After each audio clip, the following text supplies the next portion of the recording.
अस्सलाम वालेकुम उम्मीद छम कि सारी आसान ठीक खुदा थोन खुश तो खुशहाल पन्न गरन मज आज बना बह यमन त्रेन चीजन वारिया असल चटनी यह गो फदना तो यह गो प्रान यह गंड प्रान की यह ऑरिजिनल प्रान युस आसा तो यह गई फ्रेश दानिवाल यम त्रेनवे चीज ताज ताज तो वली करो बिस्मिल्लाह वुचु से माशाल्लाह अमन क्युत मुशुक इंसान दिमाग गसान यल तो आज बनावो अथी चटनी तो वुचु से तो वली करो तम खतर बिस्मिल्लाह यपर मे यम त्रे मे मरचांगन वजवन क्या इत दगन की तो त्रो ये काज मज गो दगो मरचांगन बिस्मिल्लाह कर मे क्या गथ मरचांगन पत दगन की पत हम बाकी चीज त्रा पत दगन की सही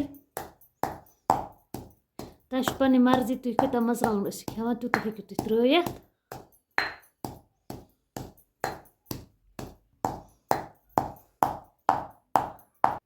यपर मे डून गोज निम त्रो अथी मज दगो अथी सत बिस्मिल्लाह कर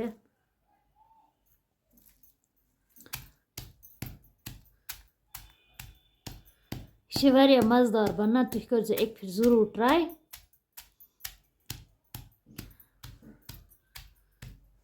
बे आज सूंतस मज आज दानिवाल ताज ताज फदन ताज ताज वाड़ मज प्रान ताज ताज गसन दगन आज ये गोज तसन असल पे दगन हेको ग्राइंडरस मज बन मगर काज मज मज ये त्रट अत मज दगो चटनी अत मज मज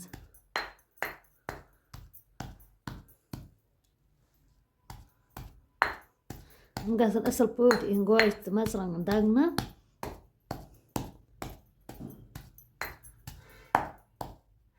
से आय असल पे दगन वो कर बह त्रा बह प्रान टित अथी मज से चटन बह गोड इत कन अथ सती त्रा अथी मज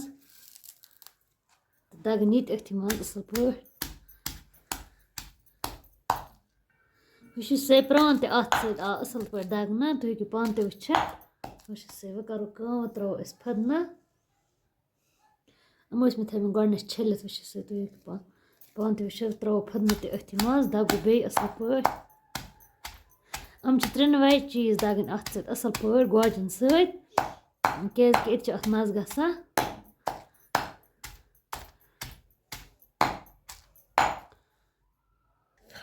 यपर आय मे नीच वन बह हेक दगित वाल वो हेको दगित से ये बड़ कर शुर वन करो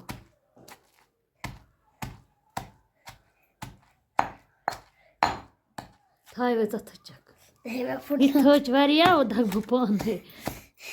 यह वाह दगन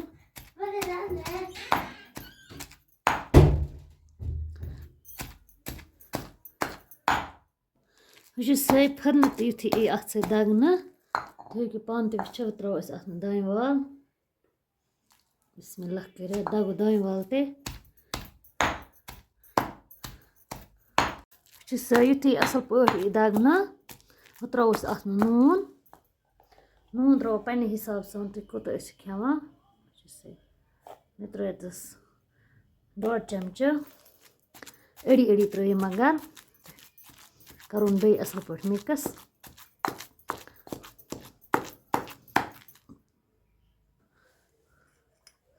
त्रो अत पे जामुन दद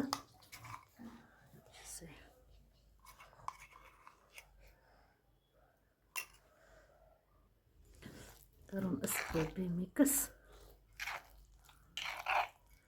तह पन मर्जी दद त्रा न त्रा तो मे त्रो यस 2 चमच त्रा मे अत मज मिक्स कर असल पे